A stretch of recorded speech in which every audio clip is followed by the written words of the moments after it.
up YouTube? I am back with another video. Today I'm going to be showing you guys how to draw realistic hair. To do that, I'm going to be using the messy bun hairstyle. I see a lot of women wear this, and it's a really cool hairstyle. You know, you don't have a lot of time in the morning, you kind of just throw your hair up, and it still looks good.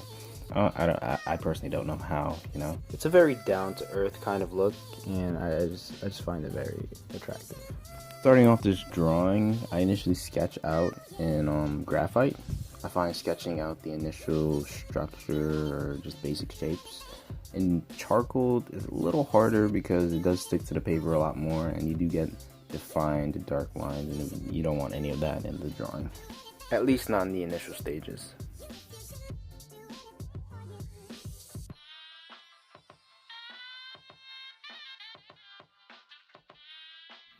Now that I've finished blocking off the basic shapes of her hair, I'm going to switch over to the compressed charcoal and kind of add a very light basis layer to the drawing.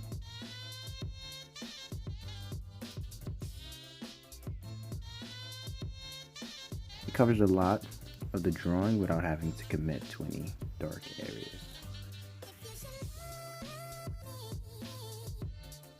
Now here you see me just going in with a pencil. I'm just re-outlining a line that I kind of smudged away, and now I'm adding some guidelines. These are just some lines where major portions of the hair flow and the direction that they're flowing. Now I'm finally going to go in with the charcoal. I'm going to start off with the hard. I'm trying to get it to focus. I don't know if you can see it. I'll just put a link in the description of what kind of charcoal pencil I'm using. And the main thing with this is to go in the direction that you want the hair to flow in. You kind of want all your marks to kind of flow in one general direction. In this case, all the hairs are going towards the origin or where the bun twists into itself. And you generally want to keep your marks pretty light. You know, this is only the intermediate steps where we're putting in the lighter shades of the halftones. Another tip here is you kind of want like streaks of lines as you draw so that it looks like individual hairs. You see me here going in, and you can kind of see that each mark that I'm making kind of stands on its own. Especially so as we get into the highlight section of the hair. These are going to be the gaps that I'm leaving. Hair generally tends, well, the texture of hair generally tends to disappear, and as we get closer to the midtones, we kind of see the individual strands themselves.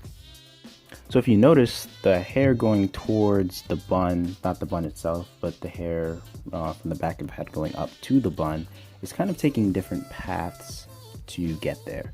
Another way of keeping hair interesting and actually making it believable is to have the hair flow in the same general direction, in this case towards the bun, but having it take certain deviations to get there.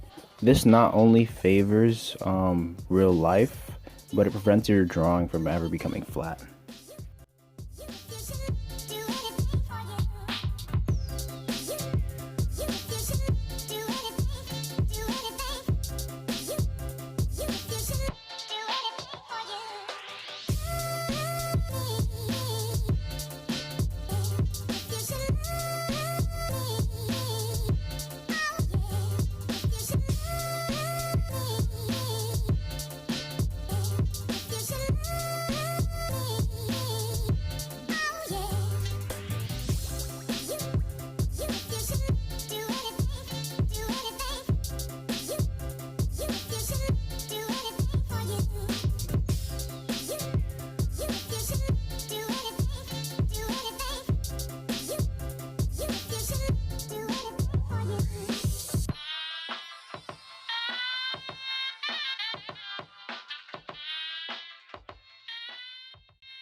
So now I'm just going to go back in with a softer medium charcoal pencil.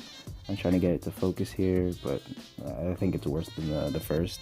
But anyways, I'm just going to go back in and just darken some areas of the hair and just add a bit more detail. The hair is going to be a lot darker away from the highlights, and as well as the places where pieces of hair, or rather clumps of hair, layer on top of each other. You want to make sure that as you're going over your lighter outline with the softer charcoal, that you maintain the same stroke pattern that you created the first time. You want to follow the hairs that you've already previously made. And as you get to the darker sections of hair, or even the black sections, you want to make sure that your pattern sort of disappears, just like the highlight section.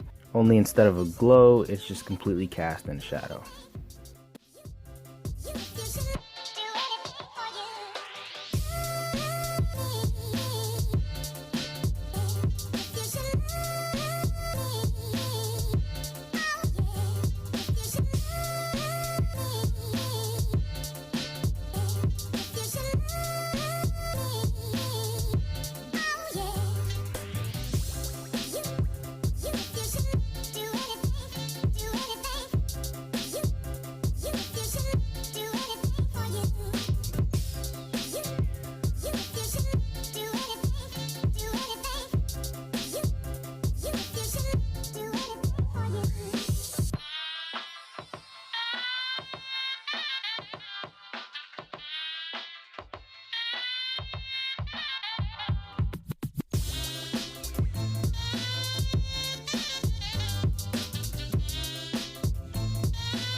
And for the finishing touches, I'm just going to go in with an eraser and a white charcoal pencil and just add certain details, highlights, and just brighten up some areas that were a bit dark. Pro tip, if you are working in charcoal and you do have an eraser, you can kind of dab it like a sponge and it'll pick up a decent amount of charcoal off the paper. And when you're going back and adding your own details, try to have fun with it. You can have strands of hair going in completely different directions than when you started with. Hair that's fallen out of place. You can even add curly hair if you've done straight hair, just to add that extra dimension, because not all hair is exactly alike even on the same person.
Well, that's the end of the video. If you made it this far, I don't see why you shouldn't subscribe. If you enjoyed the video, leave a like.